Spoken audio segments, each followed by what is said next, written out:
Hello, everyone. I hope this finds you well. This is one of those Bible study type things. So I will begin with a silent prayer.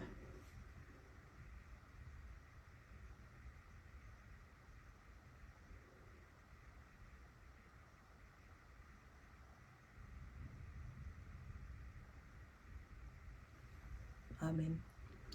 So there is especially amongst Black people, this thing that blood is more important than an individual. The whole matters more than the individual, than the person.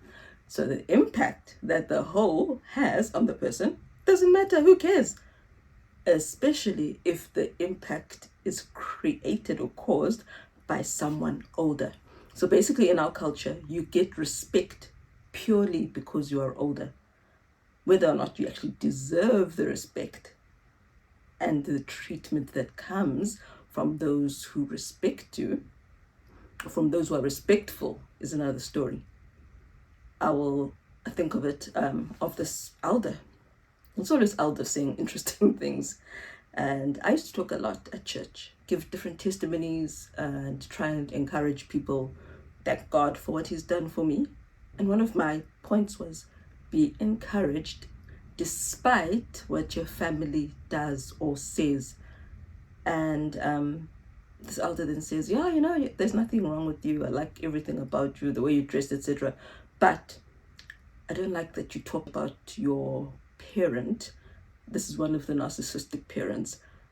And I was thinking, well, especially don't say anything bad about them. And you see, that's the irony. It's like, if my husband beats me, I mustn't tell you my husband is beating me. That's what they're saying. So, because he's my husband, he's the head of the home. Therefore, I must not say the truth. That's really what he was saying. Don't tell the truth about your situation, because the truth shows your parent in a negative light. Forget the fact that it's the parent's fault that they're viewed in a negative light.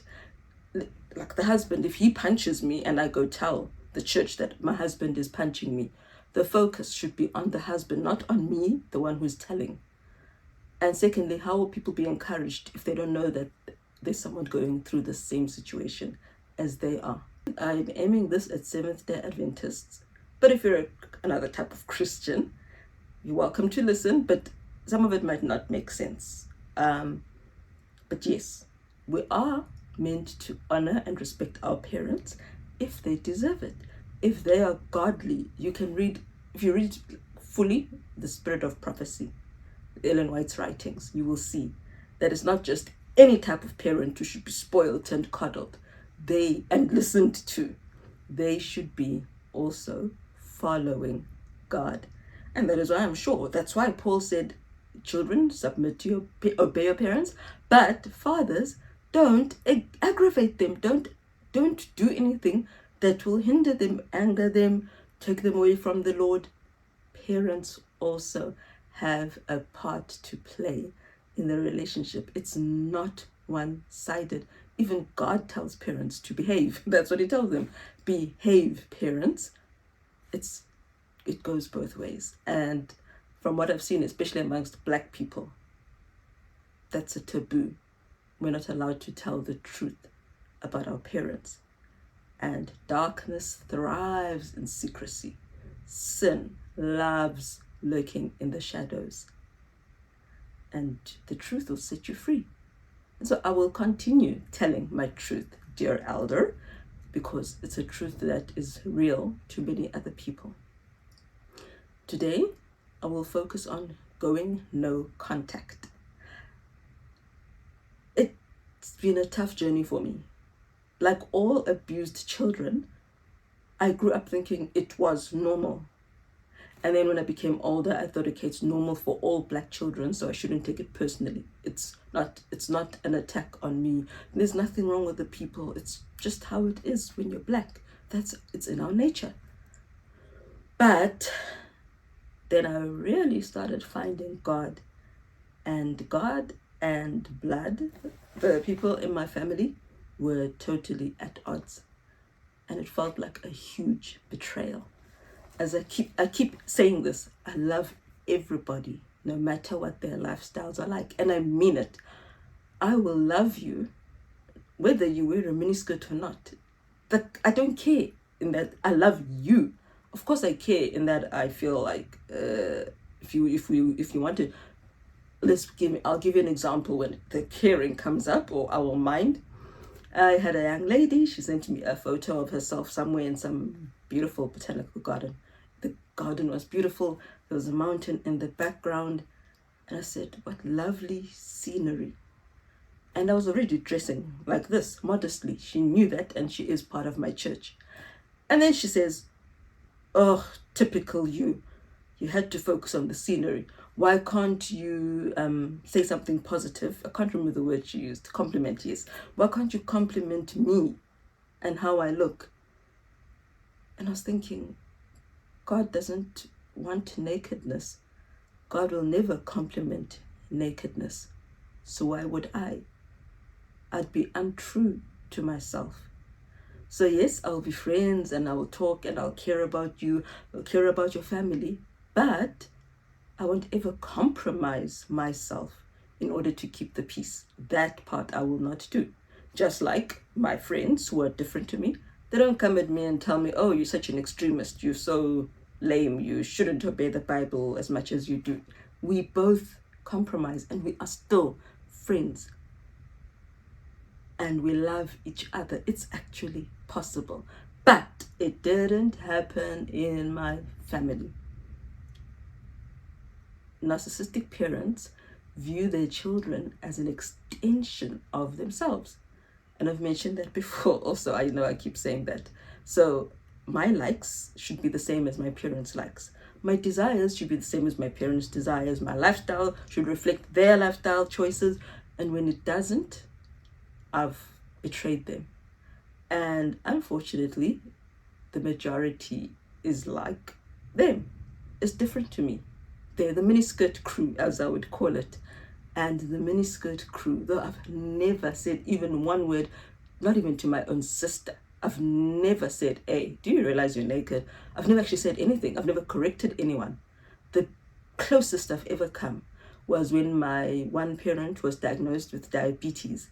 I gave them a video set, DVD, very interesting guy, kind of hyperactive, Seventh-day Adventist, talking about the virtues of a vegetarian, a plant-based diet in helping to fight diabetes.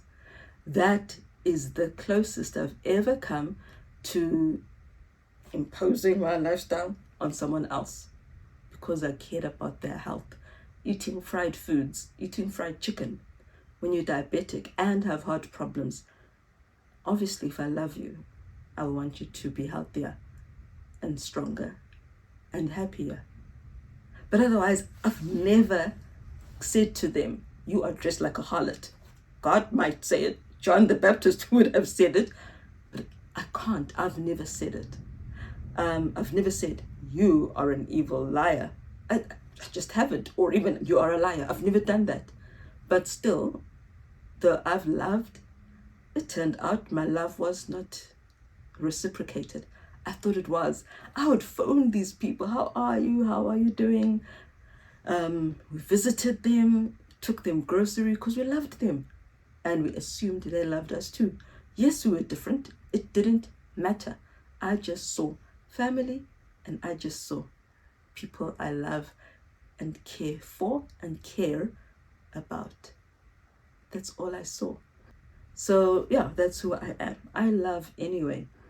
And so it was a big betrayal to realize that I was actually dealing with hypocrites. I'm one of those who's very genuine. You will know what I believe. You will know what I have found in the Bible that is right versus what is wrong. And I will post about it online. That's the only place those relatives could have seen my beliefs was online. And it was truly 99% of the time, I'm just quoting the Bible. That's all I'm doing. Or the spirit of prophecy. The other 1%, I'm extolling the virtues of obeying those things. That's who I am. I don't ever come up with my own private interpretation of things. So everything that I've ever posted about God is what God himself has said, not a standard I myself just made up out of nowhere. But you see, our Adventists don't read. And you can tell they don't read based on the arguments they give when they're trying to run away from the fact that they're sinners.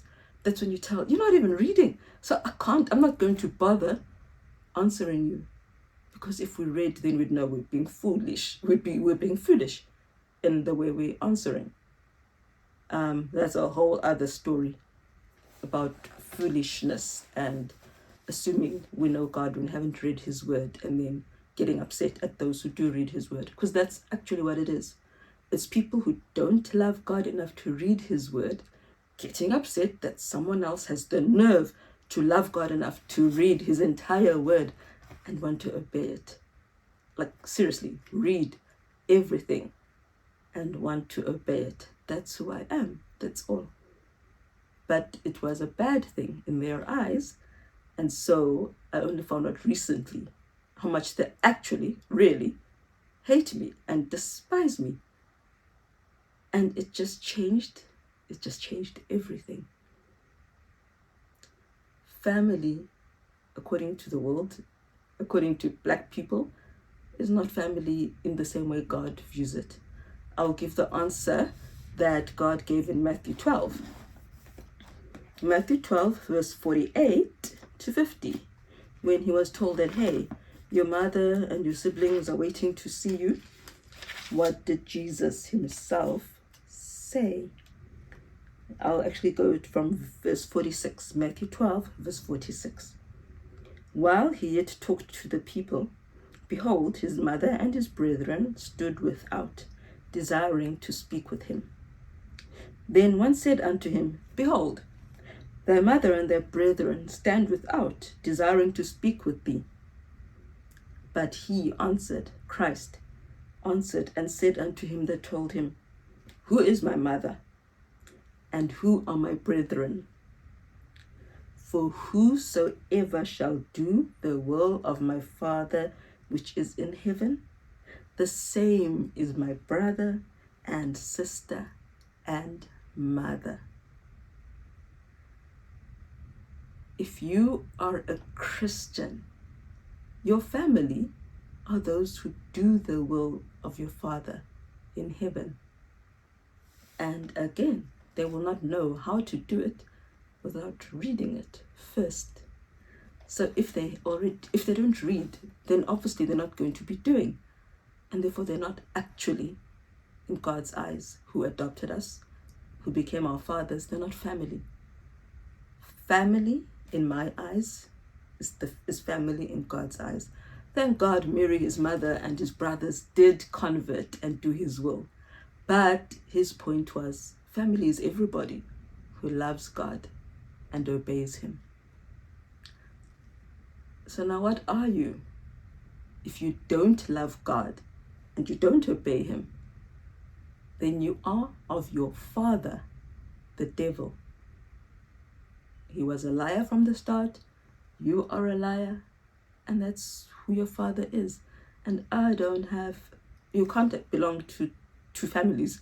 You're either of your father, the devils, or you're of God, the Father. That's all. We can't be half and half. It's impossible. And so those relatives, family members, even sisters and brothers in Christ, so they think, who lie and commit any other sin, they're not actually family. They're not sisters and brothers and aunties and uncles. They belong to their father, the devil. Christ said so. And darkness and light cannot walk together. Can two walk together except they be agreed? That is the essence of going no contact. We cannot speak to each other, have a meaningful conversation and relationship if we are not agreed. And that is why I have gone no contact. Firstly, because the Bible says, let him who standeth be careful. Let him who thinketh he standeth be careful, lest he fall. Basically, which means I must not think I am strong because I can just fall just like that. So I must not assume that by beholding the sinful people, I will not become changed, which the Bible says we will be. Influence has a terrible impact on people. It either changes them to be like the person who's influencing them, or it makes them regard their sinful influence with more tolerance. The sin that you are beholding becomes less sinful the more you look at it, the more you watch it, the more you interact with it.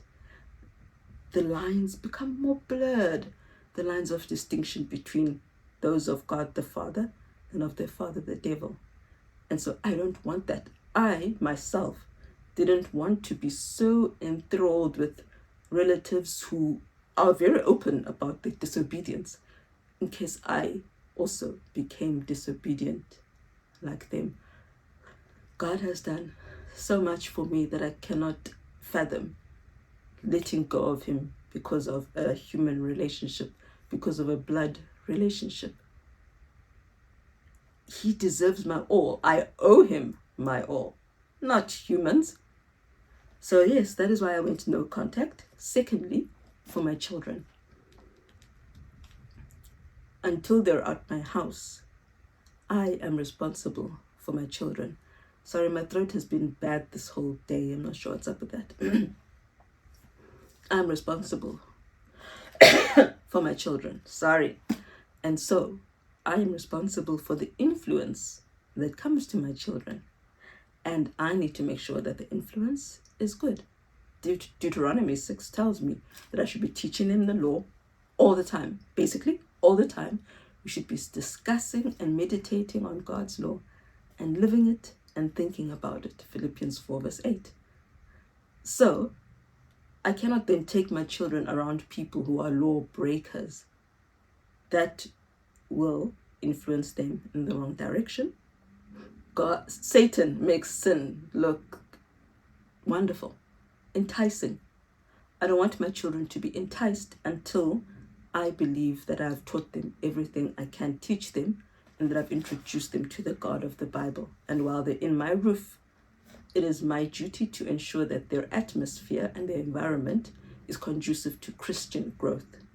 And so my letting them go to people who tell them, you shouldn't be homeschooled, you must not go to school, you must go into school and get friends. And I'm thinking, have you seen the kind of children out there? I don't want my children to be like that. And secondly, you shouldn't be questioning my parenting to my children. So that's why I went to no contact. Second reason was they were literally being told that we were bad parents. And that is bad. That's bad. That's basically saying, don't honor your mother and father who are trying to obey God. Rather honor me, who this person has fought almost everything God has said. Yeah. Thirdly, no contact because I'm protecting my adoptees. God said all children belong to him, but some people think only blood children belong to them, belong in the family, deserve to have a family. And I wanted to protect my children from realizing it, from feeling it, from knowing that, oh, we are less than and those ones are more important. I've seen adoptees where that happened, where they're hanging out in families and they could tell the granny only likes the biologically hers, the grandchildren who are biologically hers, and she doesn't like us. I have been set on earth not only to protect my children's spirituality, but also their hearts. And so that's the third reason I would then go no contact. Because all my children matter and I love all my children. And I told the person that, many years now you've lied, look, literally, truly lied about me and have kept quiet. You have told me that I shouldn't be living this kind of lifestyle. I should be going making money. I kept quiet. But the day you made it very clear that my adopted children don't matter to you was the day I started stepping back. Because I can't be fake. I cannot be fake. Other people have apparently mastered the art of being fake, nice to you, and then backbiting you in the background. I can't. I told her, you've been mean, and I was quiet, but I still didn't want to communicate with you because I'm smiling, but I know that inside my heart is breaking. This person stole our rent. My husband and I saved money to get our first flat after our wedding. We got back from our wedding and the money was gone. Seriously, that already should have been enough for me to say, okay, no contact because you're a thief and I don't do criminal activity. But I gave them a chance after chance. But when it came to my children, I said, okay, now you've gone too far, ma'am. It ain't gonna happen. Please don't talk to me because when I respond, I'm not being truthful. Now you know how I really feel. Let's just end it there. Until, of course, unless of course you can love my children, then come back to me and let me know. I hate artificiality. I hate artifice. I hate fakeness. That's lying. Why would you smile? Hey, Tandy, how are you? But in the meanwhile, you're saying all these mean, horrible things. That's not love. That's of your father, the devil. Being fake is being of your father, the devil. And I don't want brothers and sisters or mothers and uncles and aunties who belong to the devil. I have a hard enough time following God on my own. And so we come to some verses that give or that bolster my decision to go no contact. 2 Corinthians 6, verse 14 to 18. 2 Corinthians 6, verse 14 to 18.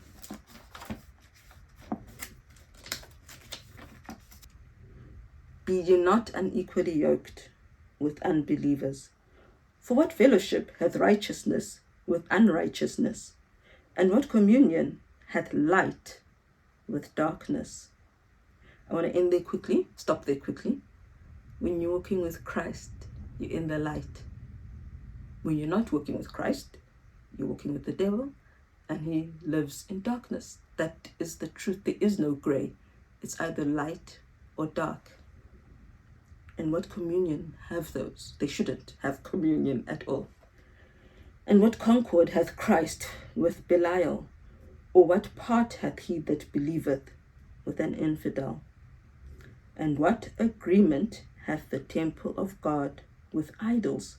For ye are the temple of the living God, as God hath said, I will dwell in them and walk in them, and I will be their God, and they shall be my people. Wherefore, he says, therefore, come out from among them, and be ye separate, saith the Lord, and touch not the unclean thing, and I will receive you. And I will be a father unto you, and ye shall be my sons and daughters, saith the Lord Almighty.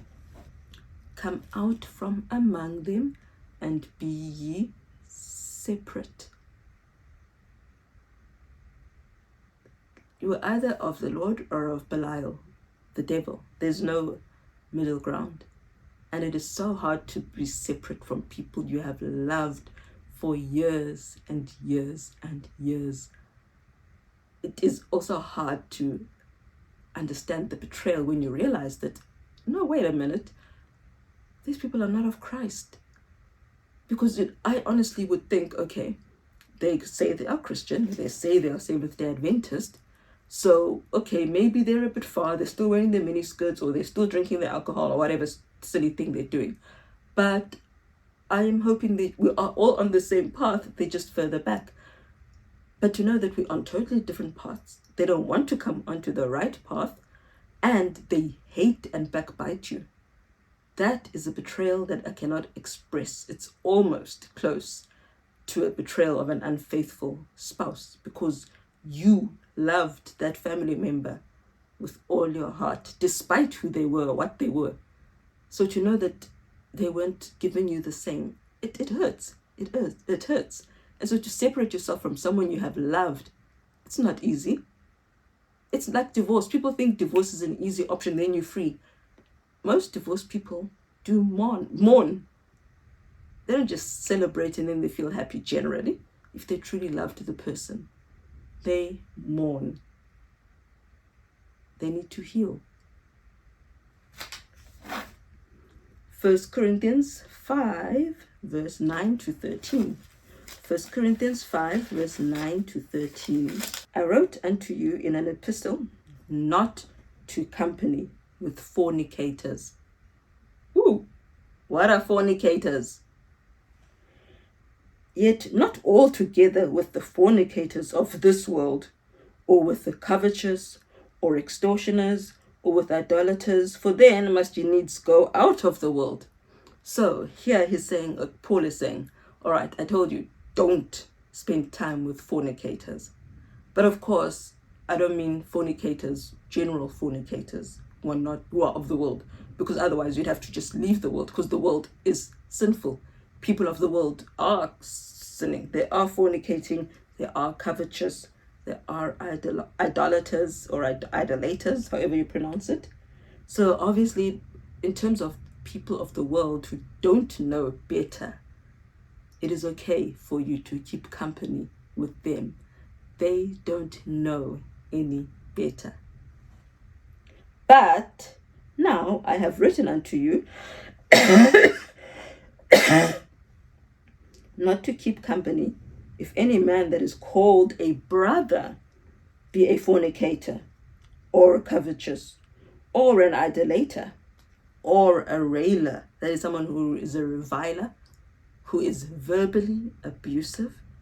Haven't we had many parents who are verbally abusive, forget even physically, and the verbal abuse follows us until adulthood?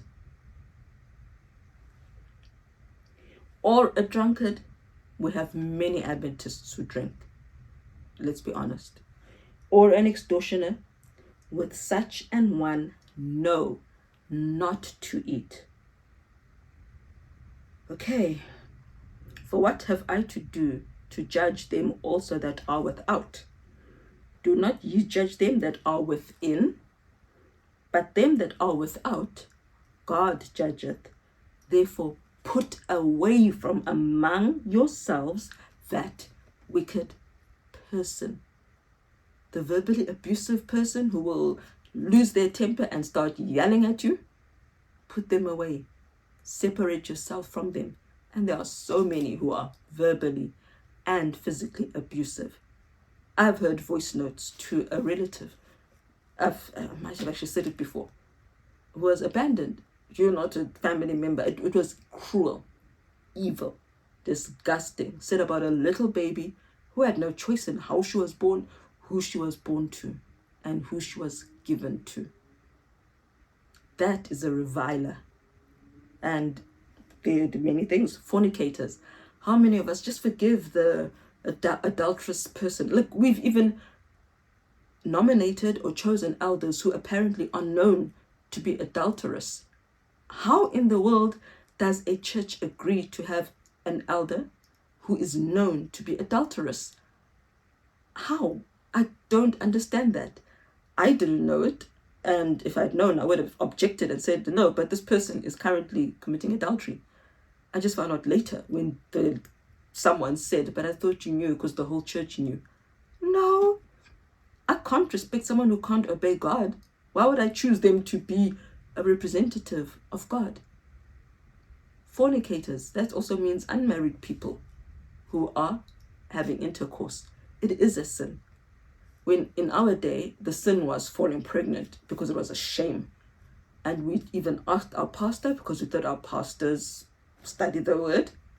And the pastor said, no, it's okay to have sex if you are sure that you will remain with that person for life. So you don't have to be married. Marriage is just to make sure that you are in a committed relationship. Sex must be between people who are committed and who are in a committed relationship, which unfortunately made sense. But that is not so. Fornication is sleeping with someone who is not your spouse. Don't eat with them. Don't keep company with them. They should be taken away from amongst you. You should be church giving, administering church discipline. Also, on that note, Adventists, Romans 16, verse 17 to 19. 17 to 19. Now I beseech you, brethren, mark them which cause divisions and offenses contrary to the doctrine which ye have learned, and avoid them. For they that are such serve not our Lord Jesus Christ, but their own belly, and by good words and fair speeches deceive the hearts of the simple. For your obedience is come abroad unto all men. I am glad therefore on your behalf. But yet I would have you wise unto that which is good, and simple concerning evil. Meaning, don't be wise in evil. And you will become wise in evil if you constantly have it next to you. So what must they do? Avoid people who live and who offend, who disobey, who live contrary to the doctrine which we have learned. Because who are they serving? They're not serving God, they're serving someone else. And their good words and their fair speeches deceive the simple. They deceive the hearts of the foolish. And that's so true. How many of your relatives are loved by outsiders? Oh, this person is so good. They were so giving. Meanwhile, you know that they gave not because they loved, but in order to gain a good reputation. Or to show, I've heard one who actually said, now because I am retired, people will know that or think that I am poor. So they gave to show that they were rich, not because they cared about those they were giving to. And oh, the poor people are like, she was so generous, she was so kind, he was so loving, he was so giving. Meanwhile, his heart was not with the Lord. He deceived the simple. So let us be wise unto the good. And that's my problem. It's better to, if I'm avoiding them, then I am no contact. I had many more. But yeah, my lungs are still bad. 2 Timothy 3 verse 1 to 5. I think we all know this one. 2 Timothy 3 verse 1 to 5. This know also that in the last days perilous times shall come. We are in the last days, aren't we? For men shall be lovers of their own selves, covetous, boasters, proud. Oh, look at me. Don't I look so good? Blasphemers, disobedient to parents. Of course, with the caveat that the parents need to be telling them to obey what is right. Because remember what the Bible says? It is better to obey God rather than man. Unthankful, unholy, without natural affection, truce breakers, false accusers, incontinent, fierce, despisers of those that are good. I grew up in a home like that, where those that were good were mocked. And I didn't like it, but I never actually thought, but this is actually wrong. This is sinful to mock those who are good. Okay, having a form, let's go to verse 5. Having a form of godliness, but denying the power thereof, from such turn away. They claim they are Christian, but they've denied the power of Christ to transform them and make them humble, meek, obedient, and lovers of those who are good. That's a lot of people I know in my family. Despisers of those who are good. From such turn away. It doesn't say unless they are blood. Then if they're blood, then you can stay close to them. It doesn't. And so I will end with this. There are many other chapters. People who lose their temper, you must stay away from them too. Railers, revilers, stay away from them. So what then? What do we do? Who do we spend time with? What is the solution? Ellen White said, love those best who love Christ the most. That's who you cling to. Then you can help each other on the path. Blessed is the man that walketh not in the counsel of the ungodly. Psalm 1. Blessed is the man that walketh not in the counsel of the ungodly, nor standeth in the way of sinners, nor sitteth in the seat of the scornful. Scornful, mockers, but his delight is in the law of the Lord, and in his law doth he meditate day and night. That is a blessed person. His delight is in the law. What did Jesus say? Those who do my Father's will, those are my brothers and my sisters and my mother. And he shall be like a tree planted by the rivers of water, that bringeth forth his fruit in his season. His leaf also shall not wither, and whatsoever he doeth shall prosper. And what kind of fruit is this? Good fruit. By their fruit you will know them. That's what Christ said. You will know the covetous, the revilers, the scornful, the despisers of those who are good, by their fruits. From such, turn away and walk with those who delight in God's law. It is hard. It is extremely hard and painful to make that break. But if you have felt that you are called to, and you are vacillating because everyone else says, but they're family, so you owe them. God says you owe me too. And again, as I said, by beholding, you do become changed. The more you see or listen to what is wrong, the more you are likely to fall. And we can never be too sure and assume we won't. Love those best who love Christ the most. Cling together, press together, press together. I am thankful for those who love Christ. Thankful for encouragement, even from those who don't live like me. I love that, and I love you too. For encouraging me, for supporting me, for exercising, because you say, I've inspired you. I love that. I really love it, and I need it. Man is not an island. We are meant to have family. And so I'm grateful for the people who love God and do his will. You are my brothers and my sisters and my mother. As for no contact, maybe one day people will allow God to speak to them. And I will never go no contact rudely or in a fit of anger or temper. It's actually very sad, and I know many of us are hurting. Those who are not in the situation will never understand. But I understand, and God understands. And that's what matters most.